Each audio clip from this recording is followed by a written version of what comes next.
महाराष्ट्राच्या मुख्यमंत्री पदावर पुन्हा एकदा एकनाथ शिंदे विराजमान व्हावे यासाठी धुळे जिल्हा युवा सेनेच्या वतीनं खानदेश कुलस्वामिनी आई एकविरा देवीची महाआरती करत साकडं घालण्यात आले। महाराष्ट्रातील विकासाच्या दिशेनं नेणाऱ्या सर्वसामान्यांसाठी कल्याणकारी योजना राबवणारा शिवसेनेचे प्रमुख एकनाथ शिंदे हेच पुन्हा मुख्यमंत्री व्हावे अशी प्रतिक्रिया युवा सेनेचे महानगर प्रमुख योगेश मराठे यांनी प्रसार माध्यमांना यावेळी दिली।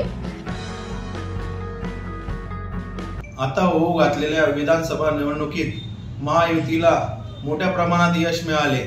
त्या यशाचे खरे कारण आमचे मुख्यमंत्री एकनाथरावजी शिंदे साहेब यांच्या नेतृत्वात निवडणुका लढवण्यात आल्या होत्या आणि यात महायुतीला घवघवीत यश मिळाले।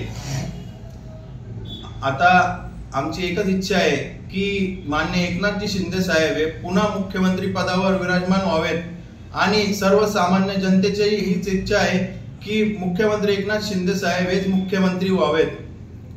जय हिंद, जय महाराष्ट्र। मुख्यमंत्री एकनाथ शिंदे साहेब मुख्यमंत्री व्हावेत याबद्दल आम्ही काल एकविरा देवी येथे आरती केली आणि जल्लोष करण्यात आला। मुख्यमंत्री एकनाथ शिंदे यांच्या नेतृत्वामध्ये न भूतो न भविष्यती इतक्या मोठ्या प्रमाणात महायुतीला राज्यात यश आलं।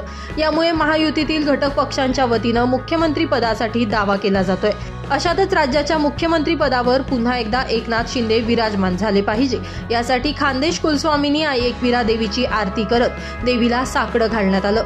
यावेळी शिवसेनेचे महानगर प्रमुख योगेश मराठे, अमित खंडेलवाल यांच्यासह अनेक पदाधिकारी आणि कार्यकर्ते मोठ्या संख्येने उपस्थित होते।